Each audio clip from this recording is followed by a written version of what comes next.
all that we have invented, the symbols in a church, the rituals, they're all put there by thought. Thought has invented these things. Invented the Savior, invented the temples in India and the contents of the temples. Thought has invented all these things called sacred. You can't deny that. So thought in itself is not sacred. And when thought invents God, God is not sacred. So, what is sacred? That can only be understood or happen when there is complete freedom from fear, from sorrow, and when there is this sense of love and compassion with its own intelligence. Then, when the mind is utterly still, that which is sacred can take place.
It was a late summer afternoon. Near the shore, a group of children were playing. One of the boys, though ragged and undernourished, stood apart from the others. He was described as having a special radiance. A pure and shining atmosphere surrounded him.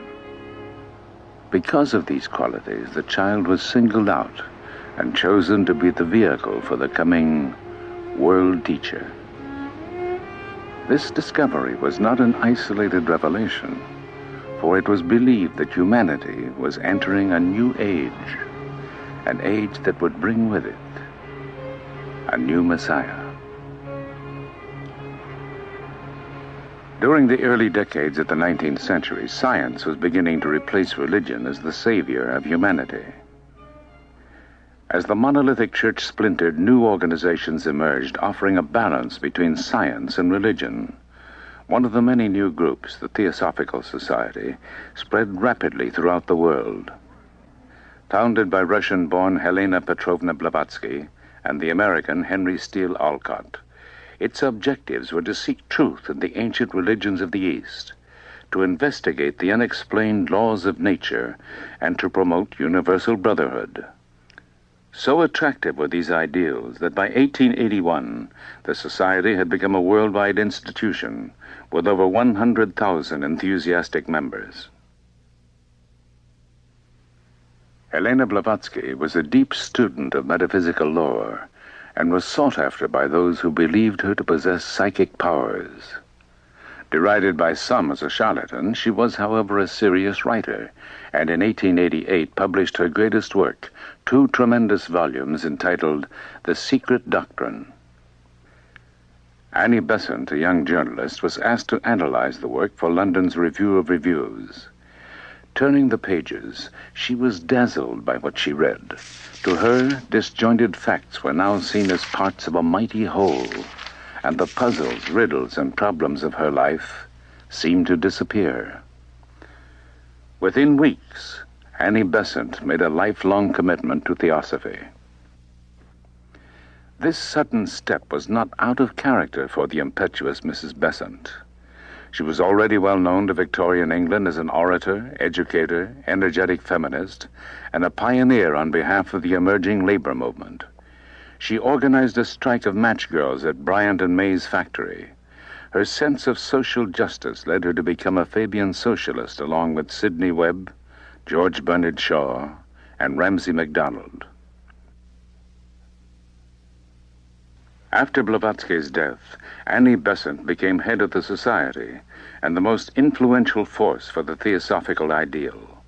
It was she who forged Blavatsky's unwieldy philosophy into a popular movement. Many of the world's religions speak of a hero or savior who appears in a time of crisis to help mankind. In The Secret Doctrine, Blavatsky described how such a teacher would define truth in terms suitable for a new civilization. Over the years, this theme had been developing in Besant's mind. By 1900, she was convinced that the time had come for the reappearance of a great spiritual leader. Even now, she was lecturing in India, Europe, and the United States on the coming of a world teacher. Expectations were spreading throughout the society, and thousands thronged to hear her lectures.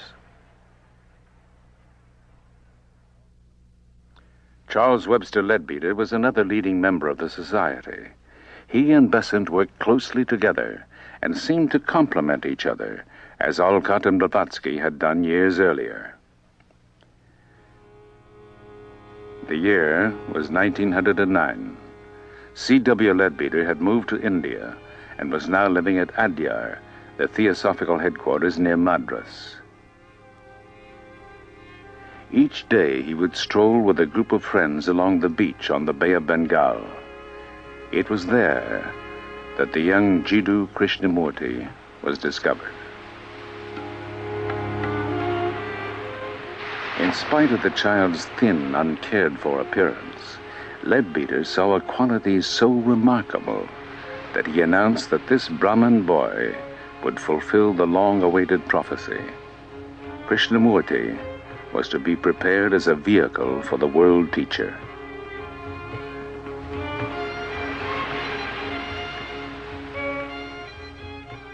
The child's mother, Sanjivama, had died some years earlier, and the 14-year-old boy had come to live with his father and 3 brothers just outside the society's compound.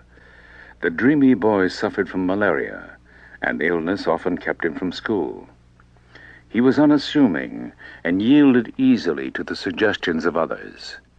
He seemed to live in another world, often oblivious to what was going on around him. There was a curious emptiness. Krishnamurti and his younger brother Nityananda were especially close, and when told of the opportunity of being prepared for great things, he refused unless Nietzsche could be with him. On November 27, 1909, Annie Besant returned to India and met the brothers for the first time. An affectionate bond was formed as she became to the shy Krishnamurti a mother, teacher, and friend. To Annie Besant, the responsibility for guiding the boy's future became a sacred trust. It was decided that the time had come to introduce Krishnamurti to the world. For this purpose, the Order of the Star in the East was formed. With Krishnamurti as its nominal head and under the guidance of Annie Besant, the order hoped to prepare its members to accept the world teacher and his message. During the Theosophical Convention held at Benares that year, nearly 400 new members joined the Order of the Star. A glorious future was foreseen as members spoke of the second coming. In a wave of emotion, the new members fell at the boy's feet, and Mrs. Besant publicly announced that Krishnamurti was to indeed become the vehicle for the world teacher. By the end of 1911, the mold had been cast, and the destiny of the young boy seemed assured. Narayana, the boy's father, was not as easily convinced. This deification might make him the laughingstock of India, and he threatened to deprive Mrs. Besant of their custody. She quickly intervened by describing the advantages of an English education and stressed the special advantage of his sons becoming Oxford graduates. On January 19, 1912, Narayana signed a document allowing Krishnamurti and Nitya to be taken to England. He was unaware that it would be 10 years and involve a lengthy lawsuit before his sons were to return.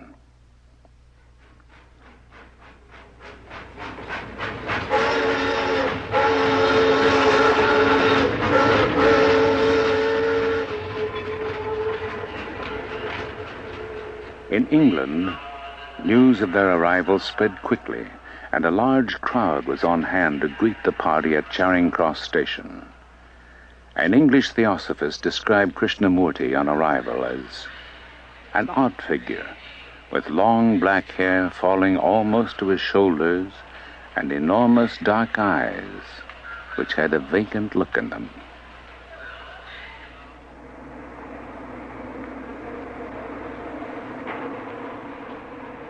When I went to Europe for the first time, I lived among people who were wealthy and well-educated, who held positions of social authority. I walked about the streets, watching the faces of people. I went to theaters. I saw how people amuse themselves, trying to forget their unhappiness. I saw people with political, social, or religious power. I watched the amusements of the young people. I saw people who desired to serve, going into those quarters where the poor and degraded lived. They desired to help, but were themselves helpless. How can you cure another of disease if you are yourself a victim of that disease? I questioned everything because I wanted to find out for myself. Annie Besant gave 3 stirring lectures at the Queen's Hall in London. The movement was gathering force. When she returned to India, the boy's education began under a series of tutors. The young man was constantly surrounded by teachers and attentive followers. Never allowed to be alone, he longed for a more normal life. He grew dissatisfied and lost all interest in the role he was being prepared for. In the summer of 1914, England plunged into the Great War. Communications collapsed and the boy's seclusion intensified. Krishnamurti became more and more restless. Annie Besant wrote and reminded him, as she often did, that his happiness would lie only in the work ahead. Though he felt a deep love and loyalty for Mrs. Besant, inwardly, a quiet revolution was unfolding. I have long been in revolt from all things, from the authority of others, from the instruction of others, from the knowledge of others. I would not accept anything as truth until I found the truth for myself. I never opposed the ideas of others, but I would not accept their authority or their theory of life. Until I was in that state of revolt, until I became dissatisfied with everything, with every creed, with every dogma and belief, I was not able to find the truth.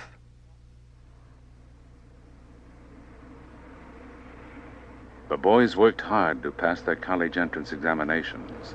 Nitya had little difficulty, but Krishnamurti was a slow and indifferent student.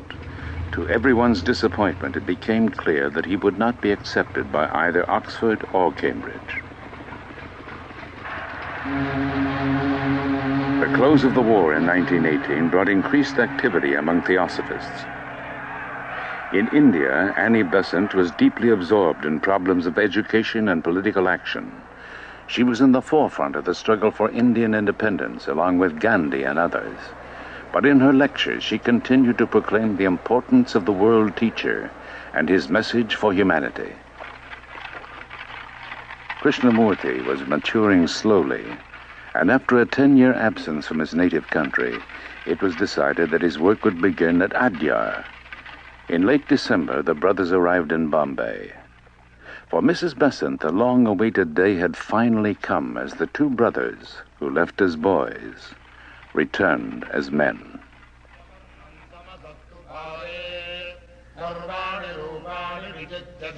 When I came to India, I saw that the people there were deluding themselves equally, carrying on the same old traditions, treating women cruelly. At the same time, they called themselves very religious and painted their faces with ashes. In India, they may have the most sacred books in the world. They may have the greatest philosophies. They may have constructed wonderful temples in the past, but none of these was able to give me what I wanted.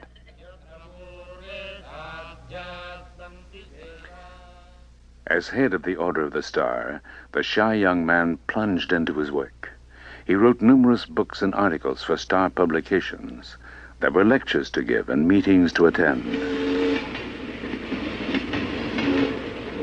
The brothers undertook a heavy schedule, speaking in India, England, Australia, and Europe. These travels became a heavy strain on Nietzsche.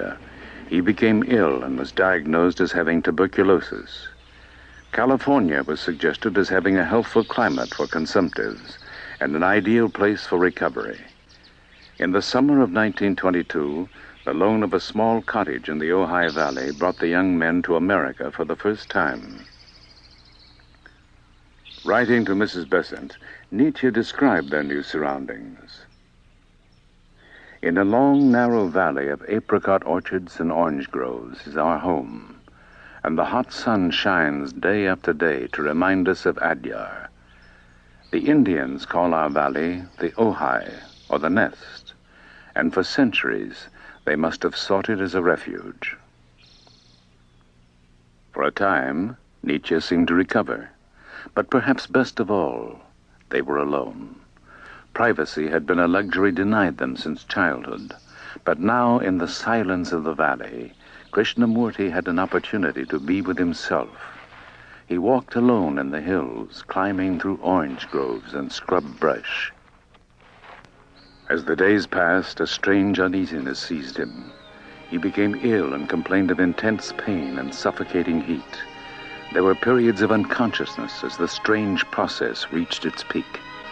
Agitated and feverish, he insisted on walking alone, but was urged instead to rest under a young pepper tree that stood near the cottage. It was there, in the stillness of the night, that a transcendent event took place that shook his life to its foundations.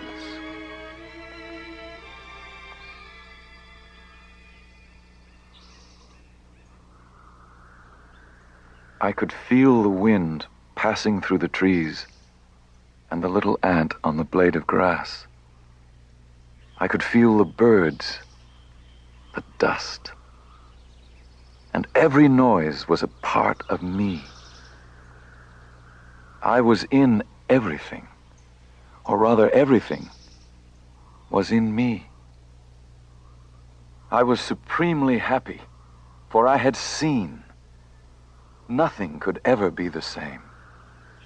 I have drunk at the clear and pure waters of the fountain of life, and my thirst was appeased. Never more could I be thirsty. Never more could I be in utter darkness. I have touched the compassion which heals all sorrow and suffering. It is not for myself, but for the world.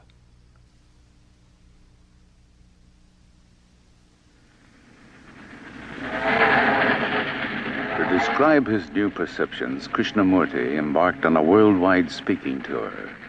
The change was unmistakable.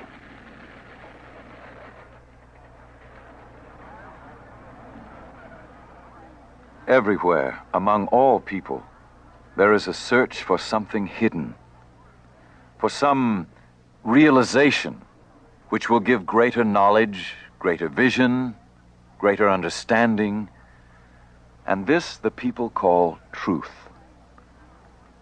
They think that truth lies hidden in some distant place, away from life, away from joy, away from sorrow. But truth is life itself. And with an understanding of life, there is born an understanding of truth.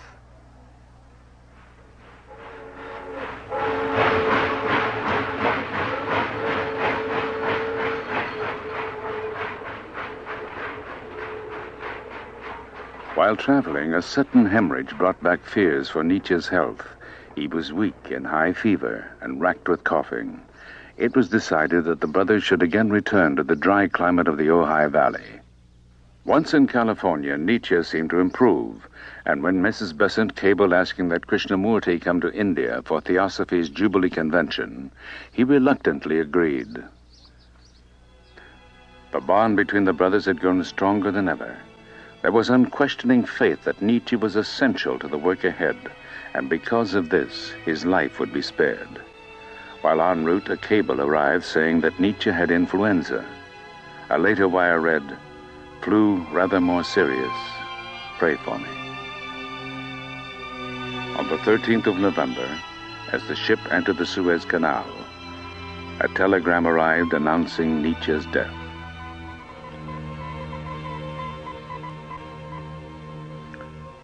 The news broke Krishnamurti completely. It did more. His entire philosophy of life, the implicit faith in the future, and Nietzsche's vital part in it all, appeared to be shattered at that moment.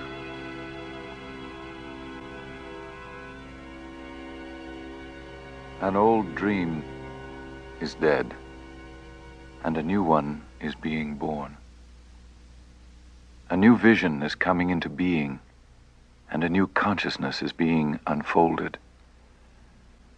I know now with greater certainty than ever before that there is real beauty in life, real happiness that cannot be shattered by any physical happening, a great strength which cannot be weakened by any passing events, and a great love which is permanent, imperishable, and unconquerable. By the time he reached Madras, his face was quiet and radiant. The Jubilee Convention of 1925 celebrated 50 years in the life of the Theosophical Society. Thousands attended the 4-day gatherings, and events were eagerly reported by newspapers around the world. A Star Congress followed the convention. By this time, the Order of the Star had grown to over 45,000 members. Under the branches of Adya's enormous banyan tree, Krishnamurti spoke of the world teacher. His face was powerful and stern in the twilight, his eyes half veiled as if looking inward. As he spoke, a deep silence spread through the audience. Some felt they saw a light envelop him, and many believed they were in the presence of the Messiah himself. The young man was becoming the focus of deep divisions. While thousands accepted him as the world teacher, others were disturbed by the adoration and attention given him. In the Netherlands, some years earlier, the Baron Philip van Pallandt had given his ancestral home, the Castle Erde, to the Order of the Star. 5,000 wooded acres surrounded the 18th century buildings. The castle had been transformed into a meeting place where small groups gathered yearly.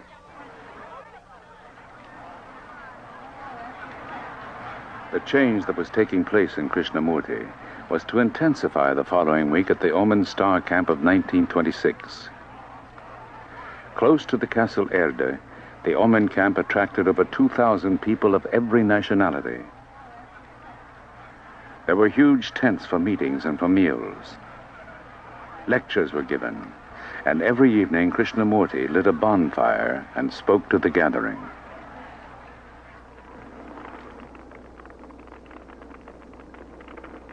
In order to be happy, need we have religions?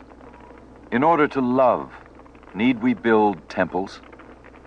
Truth cannot be found in the dark sanctuary of temples, nor in the well-lit halls of organized societies. Neither can it be found in books, nor in ceremonies. Go down to the sea where the breezes are blowing and the waves are breaking over each other. You want to gather and bind all that beauty into a narrow temple. Do not allow your mind or your heart to be bound by anything or anyone. If you do, you will establish another religion, another temple. You must not create little gods and worship at little shrines. Who wants to worship by the light of one candle when you can have the sun?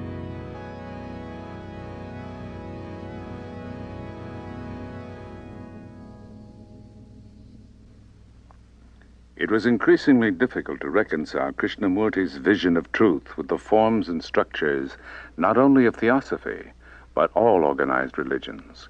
His rejection of spiritual authority was a threat to the society and its lifelong members.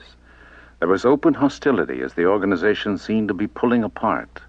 Lines were drawn, as some stood firmly with him, while others clung to their cherished beliefs. Lady Emily Letjens, who had been close to Krishnamurti since 1911, shared the bewilderment that many felt. How strange it seems, she said, that for 17 years we have expected a world teacher, and now when he speaks we are hurt or angry. He is making us do our own work, and that is the last thing we expected of him.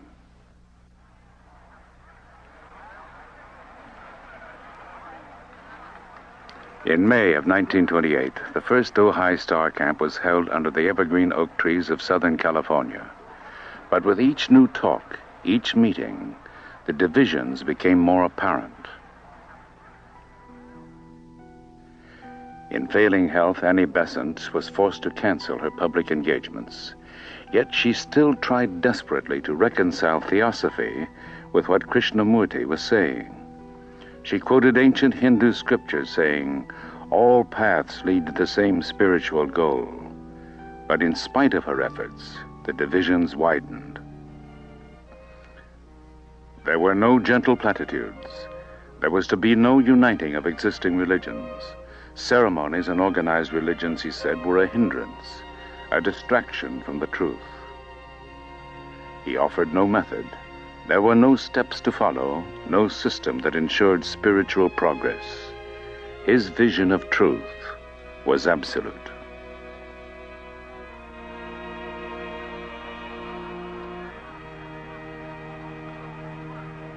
In the Netherlands on August 3, 1929, at the Omen Gathering, in the presence of Mrs. Besant and over 3,000 Star members, Krishnamurti dissolved the Order of the Star, freeing himself from all claims made for him.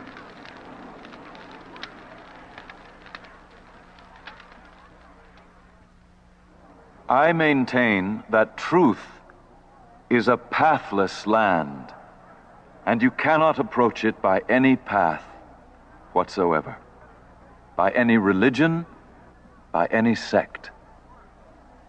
That is my point of view, and I adhere to that absolutely and unconditionally.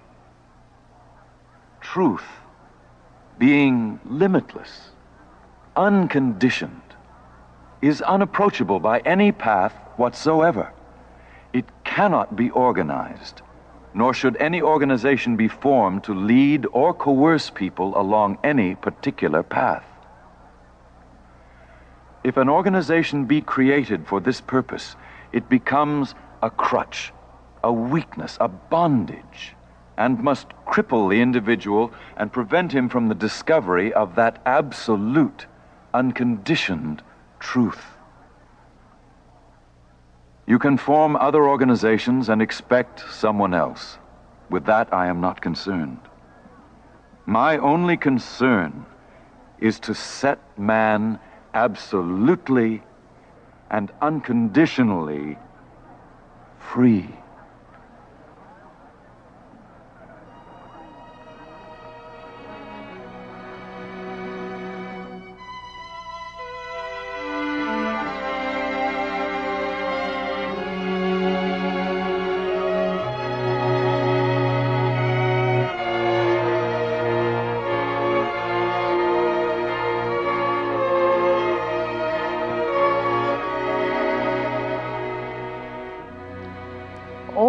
religions have always said there is only our path, our savior, our system, our belief, our rituals, and only through those we will find salvation. This has been the constant song of all religions. And I happen to have said many, many years ago, which has so true, that there is no path to truth. Truth, according to them, is a fixed point. And if it's a fixed point, you can have as many paths as you like. But if it's not a fixed point, it's a living thing, moving. Movement in the sense in the world of no time, which is a different matter. Naturally, there's no path to it. But you see, we don't want such a dangerous outlook. We want everything fixed. We want every object to be final.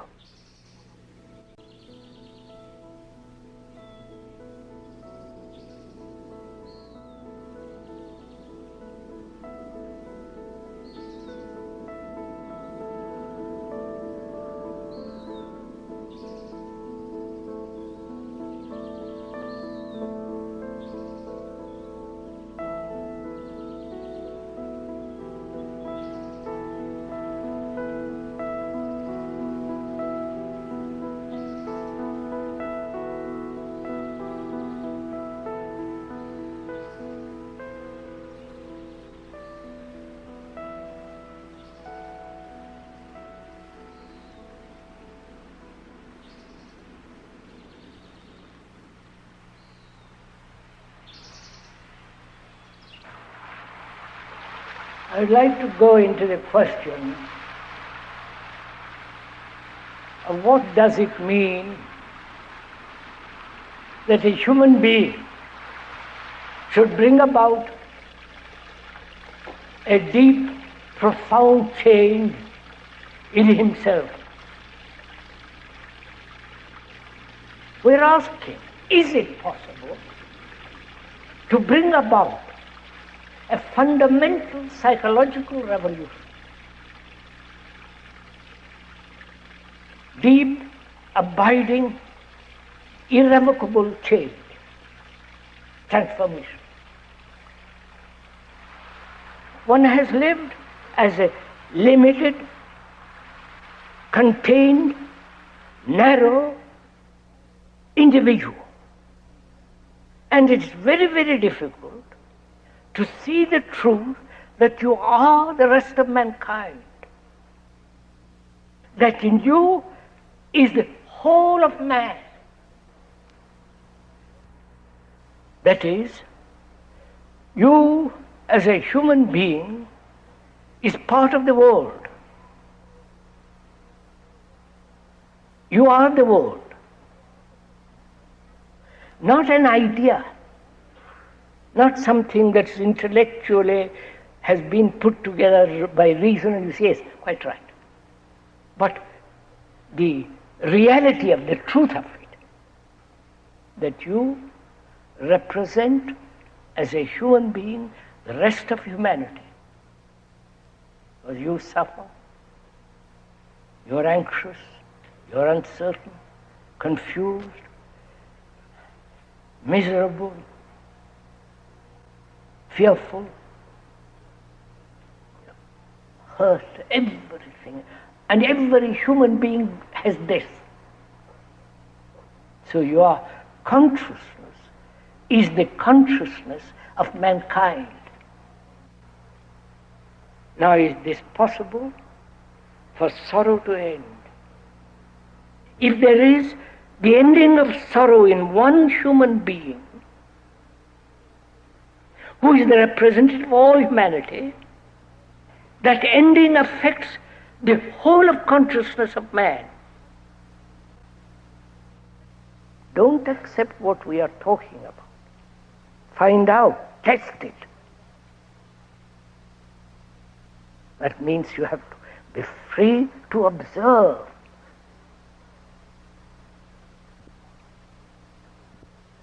To observe without any wish, any longing, any pressure, any, to observe that is to observe a lovely flower.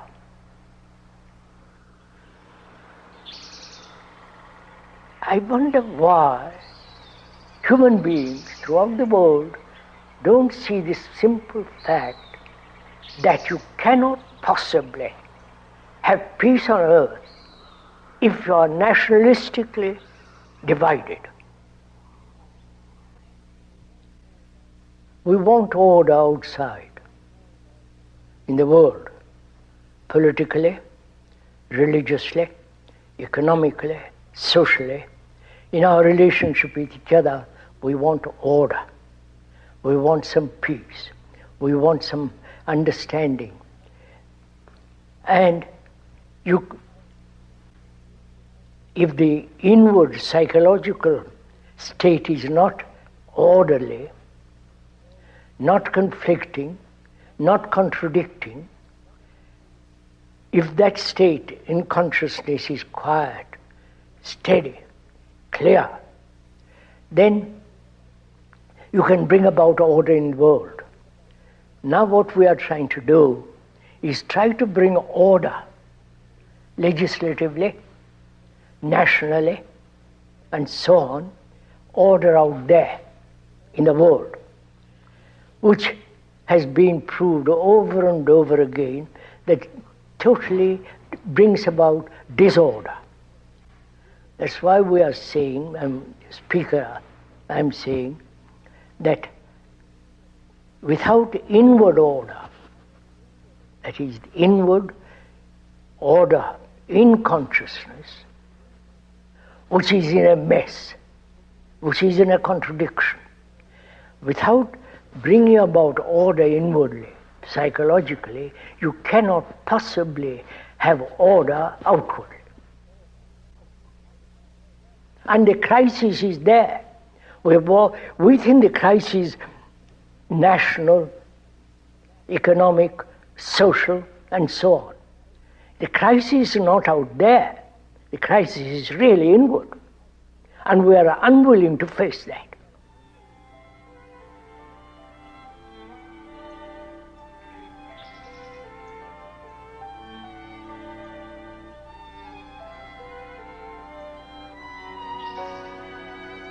We want to get X all by itself. What can we do next? Just thinking of your algebra. What kind of tools could we use?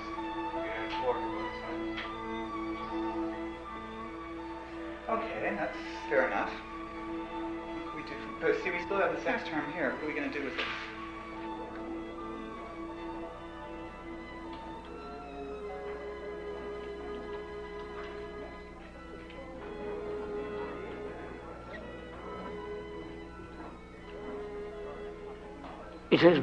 It is our education, way of living and tradition and so on, that something can be given to somebody else.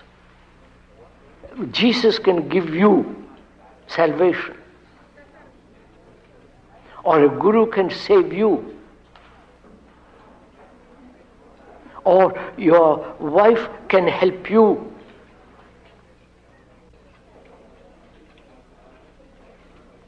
That may be an old, worn-out tradition to which we are clinging. That may be a wrong approach altogether. You have understanding, and I haven't got it. And you are conditioned, you are conditioned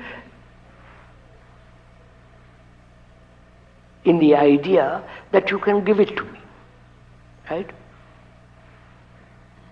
That may not be the fact at all.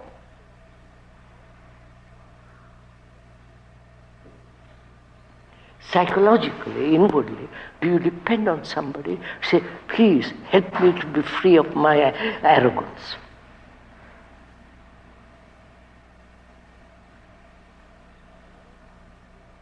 Or in your relationship, you see the arrogance in you is gone. In our relationship with each other, I'm observing myself, and in that observation I discover that I'm arrogant in our relationship. So I'm not dependent for you to point out to me my arrogance. I'm already aware of it. It's tremendously important, sir. Nobody can give me intensity, the sense of beauty. I'm taking it. Then I am on my own. You follow? Not isolated and all that. Then I have to work find out. In the very working of it, I've got the intensity. When I discard the tradition in which I've been brought up, that is to depend on somebody, and when I discard it, then I have to work it, right? Or I'll go down the drain, either way. If I discard that, I'm already free, I've already got this sense of energy, of intensity. Then I'm not dependent on anybody.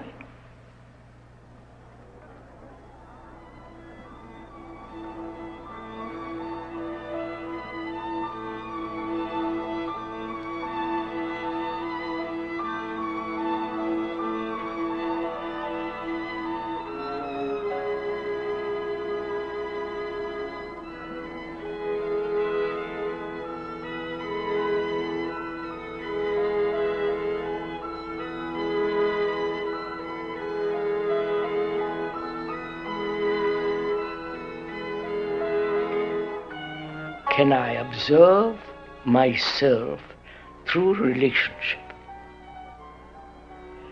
Can I know myself fundamentally, basically, all the reactions, all the nuances, the subtleties of myself in relationship?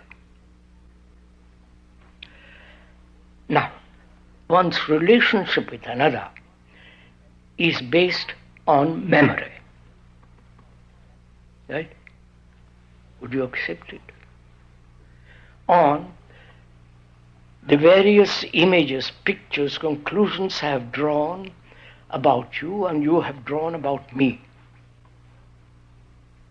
The various images that I have about you, wife, husband, girl, or boy, or friend, and so on. So there is always image making, right?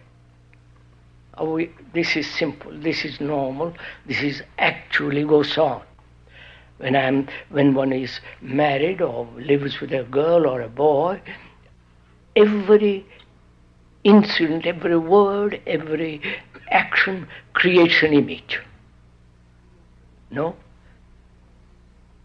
Are we clear on this point? Don't agree with me, please. I'm not trying to persuade you to anything. But actually, you can see it for yourself.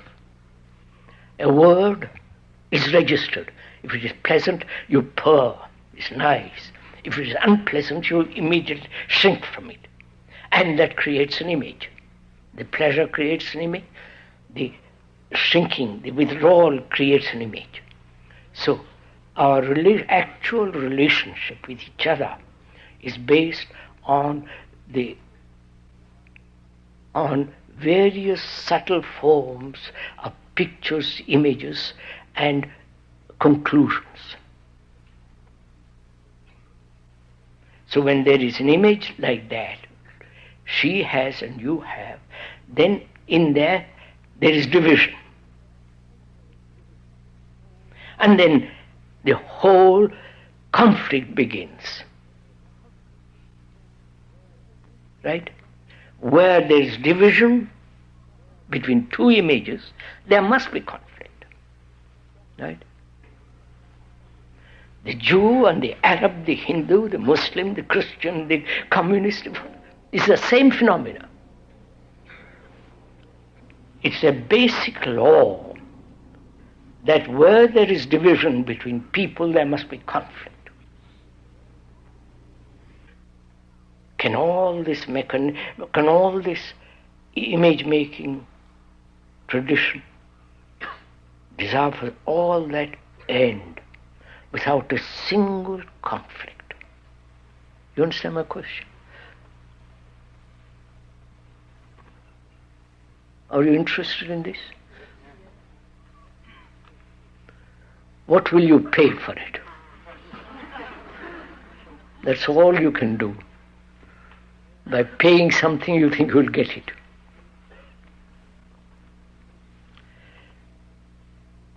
Now how can this mechanism of image making, not just image making, the desire for certainty, the tradition, the whole structure of that, can that end? Right? Are you asking that question?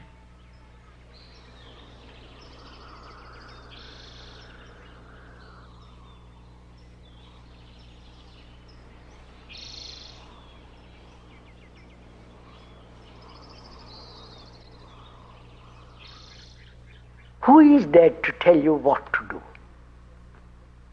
See, when we are children, the parents tell you what to do. That same mentality is cultivated right through life. In school, you're told what to do. In college, you're told what to do. In university, right through life, somebody tells you, this is right, this is wrong, this should be done, that should not be done. Which means what? There is no self-investigation. There is no saying, I am really the rest of mankind, but you are. Because every human being right through the world goes through a great deal of suffering, great deal of pain, great deal of anxiety, uncertain, confused, insecure, like you, like the rest of the world. We don't accept that. We think my suffering is totally separate from other people's suffering. And so we have this mentality that I must have somebody to tell me what to do. Right from the Pope down to the poor parish priest.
Really, one should ask a question, why human beings, though they have extraordinary knowledge, and yet nobody is willing to change?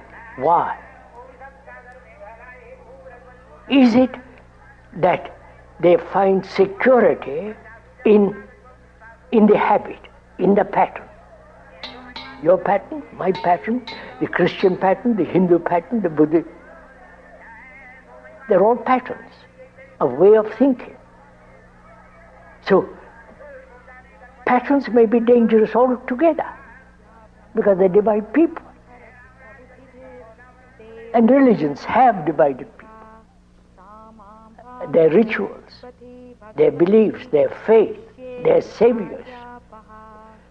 Now, to break away from all that requires intelligence, requires investigation, study. Nobody is willing to do that. Om Shanti Shanti Shanti Hari Om Tat Sat. Tumi bandhu tumi nath, tumi bandhu tumi nath, nishidina tumi amar, nishidina tumi amar, tumi bandhu tumi nath, tumi bandhu tumi nath, nishidina tumi amar, nishidina tumi amar, tumi bandhu tumi nath, tumi bandhu tumi nath, nishidina tumi amar, nishidina tumi amar, tumi shuka tumi shanti, tumi shuka tumi shanti, tumi hai amrita padar, tumi hai amrita padar, tumi bandhu tumi nath, tumi bandhu tumi nath, nishidina tumi amar. From childhood, we are taught comparison. We say you must be as clever as your brother. Or in school, you get better marks than somebody else. So you're always being compared, and you learn to compare, don't you? I say, don't compare yourself with anybody. Right? You ever heard that? Right? Now, why do you compare? To find out who's better. Huh? To find out who's better. To find out if you're better. That is, you compare yourself with her. She is much more intelligent, more bright, more clever, and so in comparing yourself with her, you become dull. Huh? Yes. Huh? But if you don't compare, are you dull? No, you just... Just listen carefully.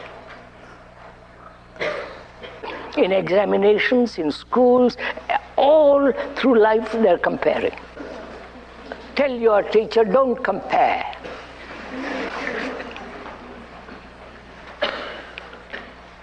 The relationship between the teacher and you, she knows more than you do, right? Academically. Academically.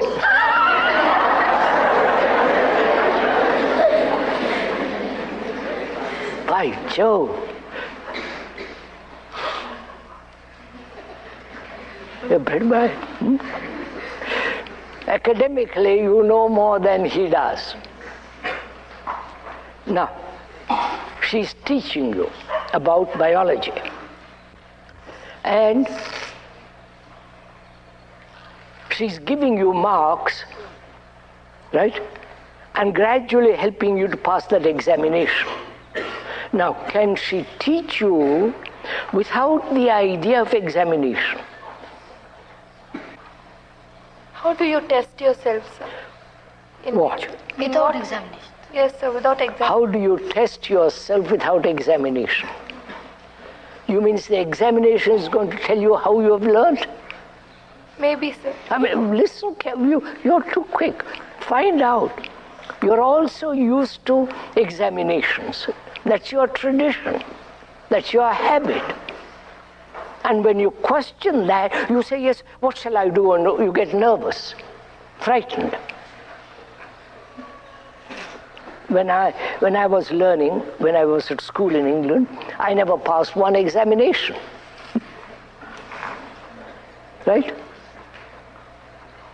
They had I went through all the examinations, but I sat in the hall without writing a thing.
Are you interested in all this?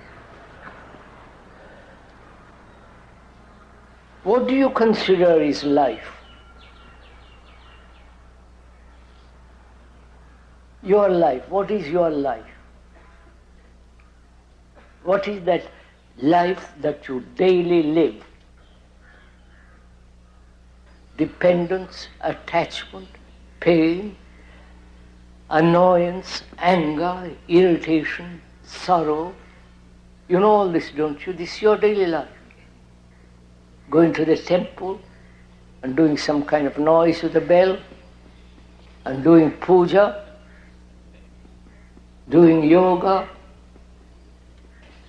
That we say that is our life. Then what do you mean by a religious life? You tell me. What does religion mean to you? The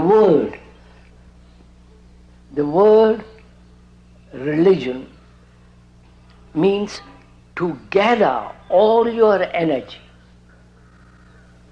That's all they mean. You understand, sir? To gather all your energy to inquire, to find. Right? Would you... Not all the nonsense of temples, rituals, and all this either, sir, what you put on your head. You see how you all agree? The meaning of the word. That means gathering every particle of energy that you have to inquire into what is truth and what is reality, to inquire into what is meditation, to inquire into why human beings live the way we are living, to inquire if there is an end to sorrow, to inquire into what is love, whether one can live without any effort and control all that is implied in that word. A religious life implies being a light to yourself, which means no outside authority. We are talking about having no spiritual authority. including me, the speaker.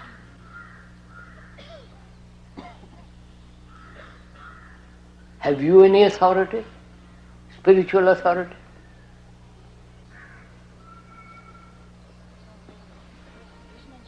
You have had various Guru Mahatma, Mr. Gandhi, and so on, all the way from the 6th, 5th, 4th, 3rd century, down to the present. And where are you, having been led for these thousands years? Where are you? Or you want to be still led?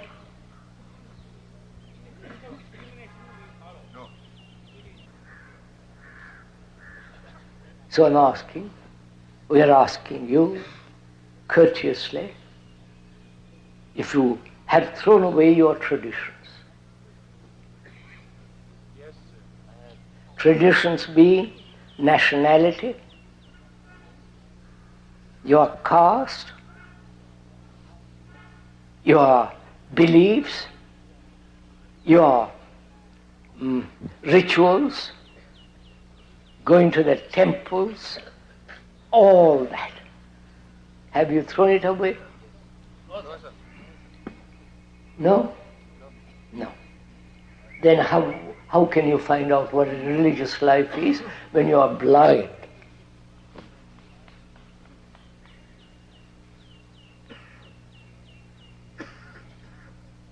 So you want to find out what a religious life is, and yet won't leave your little enclosure. Right?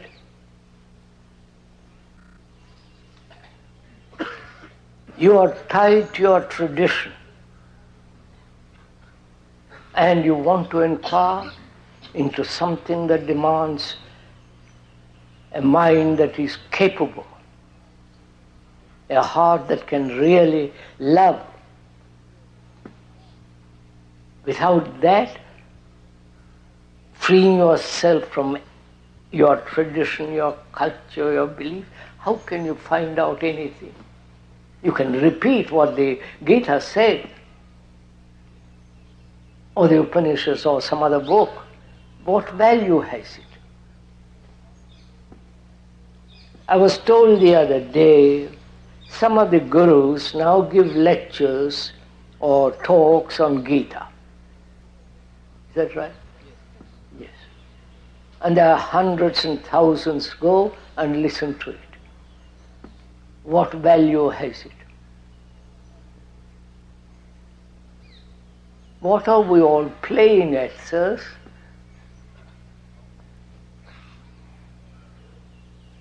Apparently, one doesn't see one's own tragedy. Right, sir?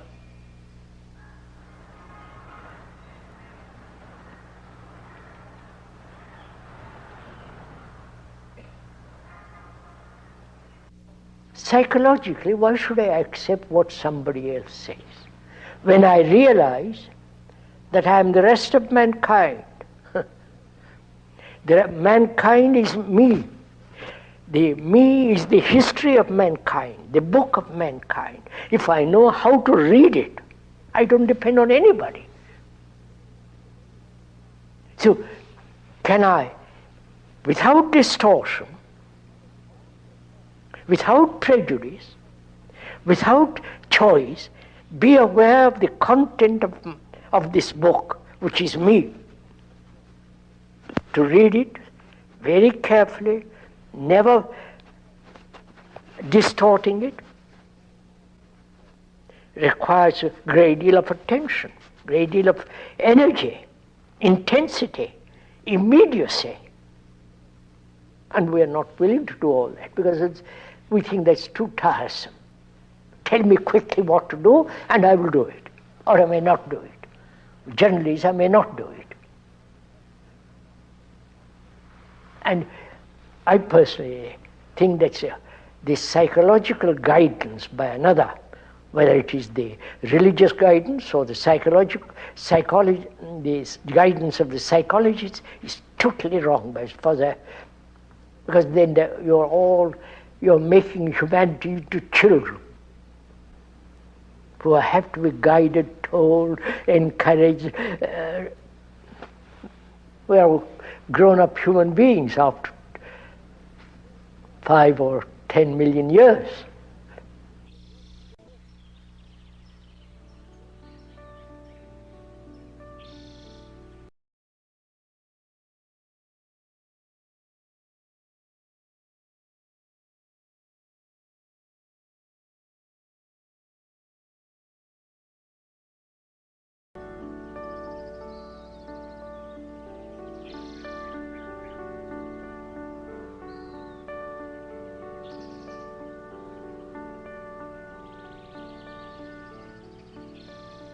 Through negation of what is not, the positive exists.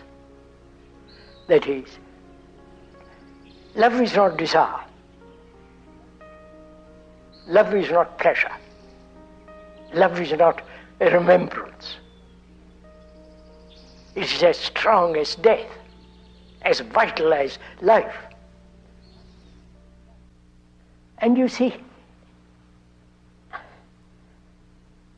love can only exist when there is no suffering. Suffering is personal. Suffering is also global. Man has suffered endlessly. And he tries to combine that suffering with what he calls love. And so there's always this contradiction, this duality, whereas if you deny all that is that which is not love, then the other thing has its immense beauty, great strength and vitality of its own.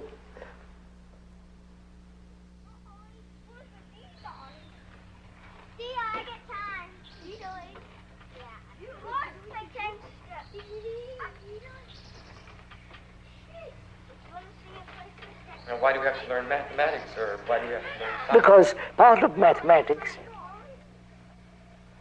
is order. 2 plus 2 plus 2 makes 6. That's order, right? In sequence it must be. So mathematics, much more complicated and all that, is a series of sequences and order. Right? Anybody know what's wrong with this tin? I do. It doesn't finish. It doesn't finish. Does everybody see where it doesn't finish? Yes. Where? Okay. Josh? Can you come up here and put in a tin at this space here? Civil War. Remember we saw that thing, the blue and the gray? Right. The people, they were real ready to fight. They thought it'd be real neat. Go get those Yankees, go get those, whatever they called them. Right. And it seems like a lot of people would be, some people, depending on the type of person you were, wouldn't really be scared of war. They think it'd be neat because they don't like this person. And I remember we studied, like a lot of people realized they thought it would be real fun. Are we That'll be real romantic. aware of our responsibility to another? If one has a family, wife, children, are you responsible for those children? That you care, that you have love for them? Are you concerned that they become healthy, good citizens? If you have children, do you feel responsible for those children? To see that they have right education so that they won't be killed in a war. They won't become mediocre. Or you have no time at all for them. Because you have to go out and earn money as the man and the mother and the father, as they do now, and have very little time for the children. That's a fact. So where is your responsibility?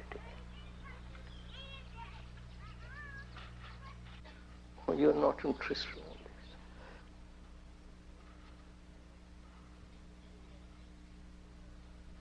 So one asks, what are you interested in? I think that's a legitimate question. You can talk about love, freedom, and the beauty of the sky, but there's only outside interest. But basically, what are we interested in? That's right. You are interested in yourself, right? Which are perfectly right. Each one is interested in himself. On that, our society, culture, religion is based, right? Each one interested in himself, his progress, his in all the rest of it.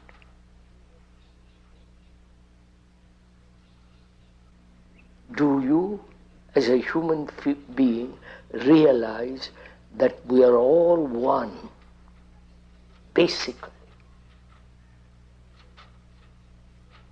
Not as an idea, but as a fact. Because when you go to India, you see the misery, the confusion, the anxiety, the despair of people running to their petty little gods whom they have created. You come to Europe, it's exactly the same thing. They have God, they have Jesus, they have Christ, they run, you follow? You come here, it's exactly the same.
You've heard all this, you as a human being. Why don't you change? What prevents you? If each one of us asks that question,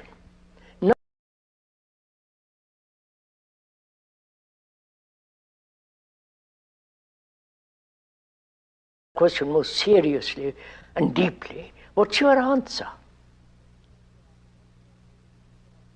What's your answer to this problem that human beings have lived this way for millennia upon millennia? Why haven't they changed?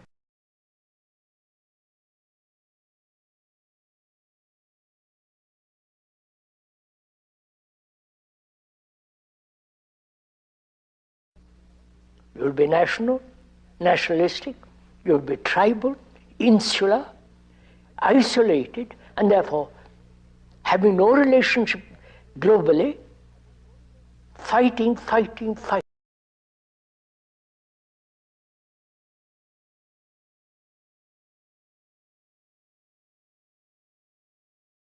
Serious in this matter, why don't you ask yourself that question?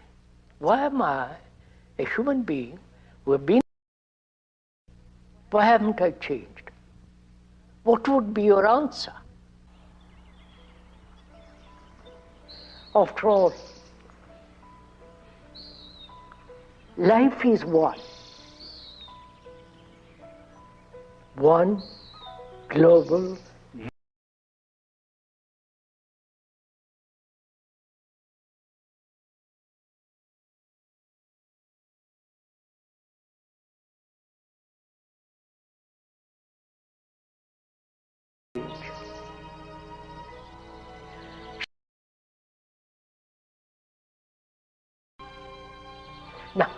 Why don't you change?